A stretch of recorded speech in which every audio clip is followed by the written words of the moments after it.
بسم اللہ الرحمن الرحیم۔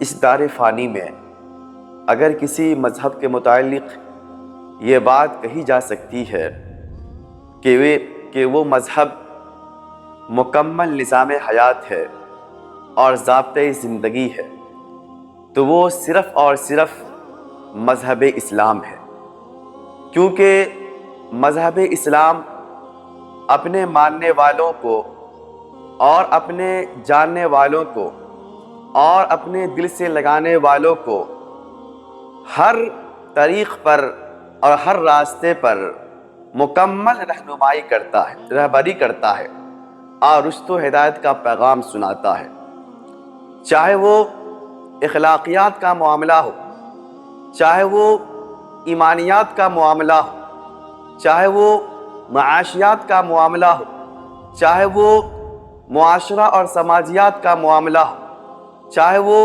معاملات اور معمولات کا معاملہ ہو، ہر معاملے میں مذہب اسلام نے مسلمانوں کو اور ایمان والوں کو یتیم اور لاوارث نہیں چھوڑا ہے۔ ایک انگریز نے ایک مسلمان سے پوچھا کہ تمہارے نبی صلی اللہ علیہ وسلم نے یہ کہا، یہ فرمایا، یہ بتایا کہ مذہب اسلام جو ہے مکمل نظام حیات ہے، تو ذرا یہ بتاؤ کہ کیا تمہارے نبی نے استنجا کرنے کا طریقہ بتایا ہے؟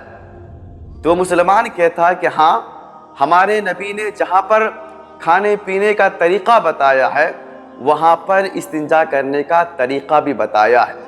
تو اس انگریز کو بڑا تعجب ہوتا ہے اور وہ متحیر ہوتے ہیں کہ کتنا پاکیزہ دین ہے اور کتنا مقدس مذہب ہے مذہب اسلام۔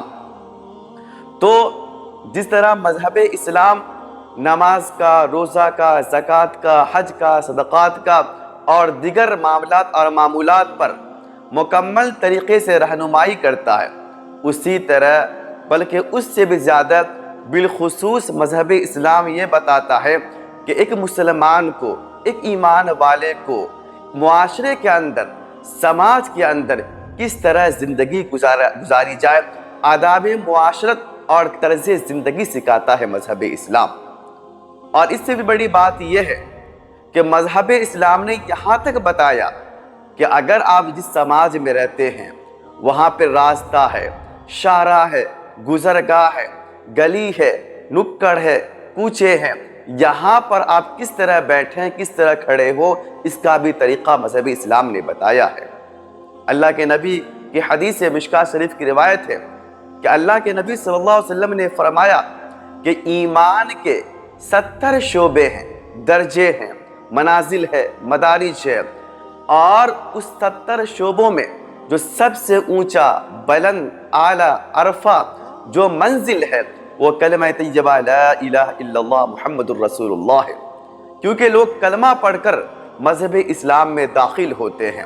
اور فرمایا حضور اکرم صلی اللہ علیہ وسلم نے کہ ایمان کا جو 70 شعبے ہیں اس کے سب سے نچلا طبقہ جو درجہ ہے وہ اماطۃ الاذی عن الطریقۃ صدقۃ، کہ راستے سے تکلیف دہ چیز کو ہٹا دینا یہ صدقہ ہے، بھلائی ہے، خیر ہے، احسان ہے اللہ تعالیٰ کے مخلوق پر۔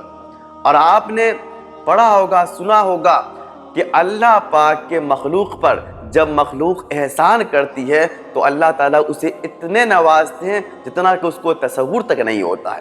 آپ نے حدیث کے اندر پڑھا ہوگا، سنا ہوگا، علماء سے سنا ہوگا تقریروں کے اندر کہ ایک فاحشہ عورت تھی، راستے سے گزر رہی ہے، دیکھ رہی ہے کہ ایک کتا کا بچہ پیاس سے تڑپ رہا ہے، انہیں رحم آیا اور انہوں نے اس کو پانی پلا دیا۔ اللہ کے نبی کو جب یہ بات معلوم ہوئی تو فرمایا کہ بظاہر وہ عورت فاحشہ ہے لیکن اللہ کی نگاہ میں انہوں نے اللہ کے مخلوق پر احسان کیا، احسان کے بدلے میں اللہ تعالیٰ نے اس کی مغفرت فرما دی۔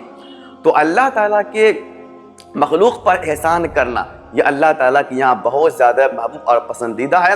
تو حضور نے فرمایا کہ راستے سے تکلیف دہ چیز کو ہٹا دینا صدقہ ہے۔ اگر راستے پہ کوئی چیز نہیں ہے بلکہ راستے پر ہم ہی ہیں، ہمارا وجود ہے اور ہماری شخصیت ہے، ہم وہاں پر ہے اور ہمارے وجود سے کسی کو تکلیف ہو رہی ہے، پریشانی ہو رہی ہے، بے تابی ہو رہی ہے، تو ہمارا بھی اس جگہ سے ہٹ جانا بھلائی ہے، نیکی ہے، صدقہ ہے، خیرخواہی ہے، لیکن ہم لوگ جو ہے اس چیز کو زیادہ اہمیت نہیں دیتے اور نہ سمجھتے ہیں اور نہ سمجھنے کی کوشش کرتے ہیں۔ اللہ کے نبی نے حدیث کے اندر فرمایا کہ بنی اسرائیل میں ایک شخص تھا، بڑا ہی پارسا، بڑا ہی نیک، اور اس کے نیکی کے شہرت تھے پورے گاؤں میں، لیکن جب ان کا انتقال ہوا، اس دار فانی سے وہ کوچ کر گیا، تو خواب میں اپنے رشتہ دار کے آتا ہے۔ اس کے رشتہ دار پوچھتے ہیں کہ بھائی تمہارے ساتھ کیا معاملہ ہوا، حالانکہ تم تو نیک تھے، پارسا تھے، اور تمہاری نیکی کی چار طرف عالم میں گونج تھی۔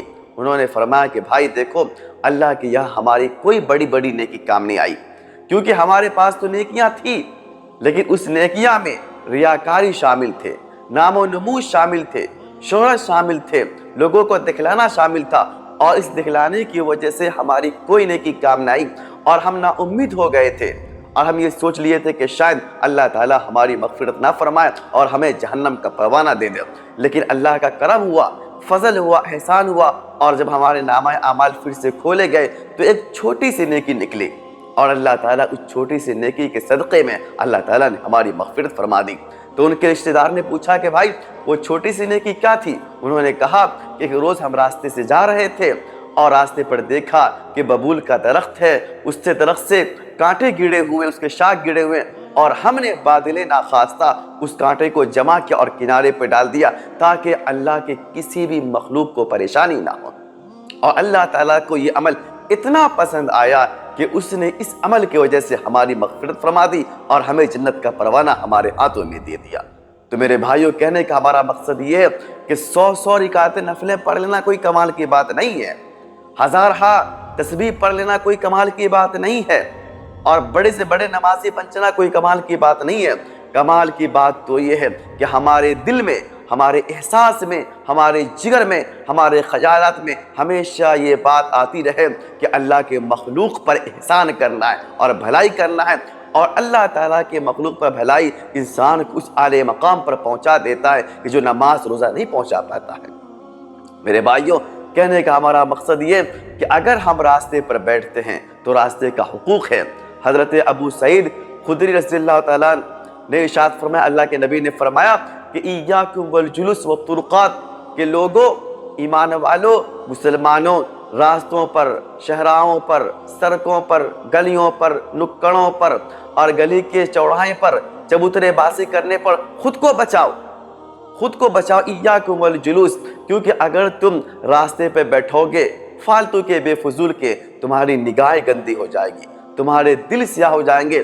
تو حضرت ابو سعید خدری رضی اللہ تعالیٰ نے فرمایا کہ اللہ کے نبی، ہم راستے پر نہیں بیٹھیں گے، ہمارا کام ہی نہیں چلے گا، کیونکہ ہم لوگ آپس میں بات کرتے ہیں، ملتے جلتے ہیں، بزنس پر بات ہوتی ہے، تجارت پر بات ہوتی ہے، دینداری پر بات ہوتی ہے، اخلاقیات پر بات ہوتی ہے، سماجیات پر بات ہوتی ہے، آپس میں ہم لوگ ڈسکشن کرتے ہیں، رائے مشورہ کرتے ہیں کہ کیا کرنا ہے، تو ہمارے لیے تو راستے پر بیٹھنا یا کھڑا ہونا ناگزیر ہے۔ تو اللہ کے نبی نے فرمایا کہ وَإِنْ أَبَيْتُمْ، اگر آپ کو یہ انکار ہے اور آپ کو یہ ضد ہے کہ ہم راستے پر بیٹھیں گے ہی، تو اللہ کے نبی نے فرمایا کہ فَآتَيْتُمْ طَرِيقًا حَقَّهُ، تو آپ کو چاہیے کہ راستے کا حق ادا کیجئے، آپ کو چاہیے کہ راستے کا حق ہے اسے آپ ادا کریں۔ تو صحابہ نے پوچھا کہ ما حق طریقاً یا رسول اللہ صلی اللہ علیہ وسلم، کہ راستے کے کیا حقوق ہیں؟ حالانکہ راستے پر ہم چلتے ہیں، پھرتے ہیں، کھیلتے ہیں، ہنسی مذاق کرتے ہیں، ٹھٹا مخول کرتے ہیں اور چلے جاتے ہیں، راستے کا کیا حقوق ہے؟ تو میں نے کہا کہ اس دنیا میں اگر کوئی مذہب مکمل ضابطہ حیات ہے تو وہ اسلام ہے، اور اسلام نے کہا ایمان کے اندر ہے۔ اللہ کے نبی نے فرمایا کہ راستے کے 4 حقوق ہیں۔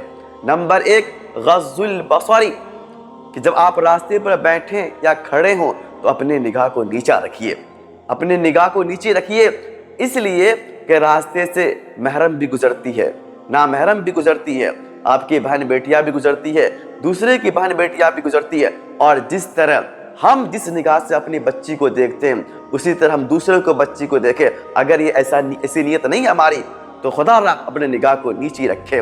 اور دوسرا، اللہ کے نبی نے فرمایا کہ کف الاذی، اگر آپ راستے پر بیٹھنے کے عادی ہیں، کھڑے ہونے کے عادی ہے، تو حتی الامکان یہ کوشش کریں کہ ہماری زبان سے، ہمارے قول سے، ہمارے فعل سے، ہمارے کردار سے، ہمارے الفاظ سے، ہماری زبان سے کسی کو ذرہ برابر بھی تکلیف نہیں ہونی چاہیے. کف الاذی، نہ ہم کسی کے مذاق اڑائیں، نہ ہم کسی کو راستے پہ پکاریں. تو کف الاذی، تکلیف دینے سے بچیں. اور تیسرا حق ہے رد السلام، سلام کا جواب دیں. وَإِذَا حَيِّيتُمْ بِتَحِيَّةٍ فَحَيُّوا بِأَحْسَنَ مِنْهَا أَوْ رُدُّوهَا. اللہ کے نبی نے فرمایا کہ سلام کرنا کیا ہے؟ سنت ہے، اور جواب دینا کیا ہے؟ واجب ہے. اگر کوئی آپ کو سلام کرے تو سلام کا جواب دینی چاہیے. کچھ لوگ کیا ہوتے ہیں کہ سلام کے جواب جو ہے دل میں دے دیتے، یہ قابل قبول نہیں شریعت کے اندر. قرآن نے کہا کہ جس طرح آپ کو سلام کرے اسی طرح کے اندازے میں آپ سلام کرو. زور سے اگر سلام کرے تو زور سے جواب دو، کیونکہ اللہ کے نبی صلی اللہ علیہ وسلم جب مدینہ کی گلیوں میں جایا کرتے تھے تو کیا فرماتے تھے کہ السلام علیکم یا ایھا الطفلان. جو بچے کھیل رہے تھے مدینہ کی گلیوں میں انہیں آپ سلام کرتے، اتنے بڑے نبی ہو کر، اتنے بڑی شخصیت ہو کر. تو تیسرا جو حق کیا ہے؟ رد السلام، سلام کا جواب دیں. اور راستے کا چوتھا حق کیا ہے؟ وَأَمْرٌ بِالْمَعْرُوفِ وَنَهْيٌ عَنِ الْمُنْكَرِ، کہ اگر راستے میں ہمارے بچے، ہمارے رشتہ دار یا کوئی بھی غیر شرعی کام کر رہے ہیں اور جس کا منع کرنا لازمی ہے تو آپ نے منع کرنا. اگر آپ زبان سے کر سکتے ہیں تو زبان سے کیجئے، اور اگر زبان سے نہیں کم سے کم ہاتھ سے کر سکتے ہیں تو ہاتھ سے منع کیجئے، اور اتنا بھی نہیں کر سکتے ہیں تو کم سے کم دل میں برا مانیے. یہ ایمان کا آخری حصہ ہے. تو میرے کہنے کا مقصد یہ ہے کہ اگر آپ راستے پر بیٹھنے یا بیٹھنے کے عادی ہے تو 4 حقوق ادا کیجئے. غض البصری، نگاہ کی حفاظت. کف الاذی، لوگوں کو پریشان کرنے سے روکیں. رد السلام، سلام کا جواب دیں. وامر بالمعروف ونہی عن المنکر، اور اچھائی کا حکم کریں اور برائی سے حد الامکان روکیں. اللہ تعالی ہم تمام کو دین کی صحیح سمجھ عطا فرمائے. وآخر الدعوانا ان الحمدللہ رب العالمین. Ice Aqua, pure refreshment in every drop.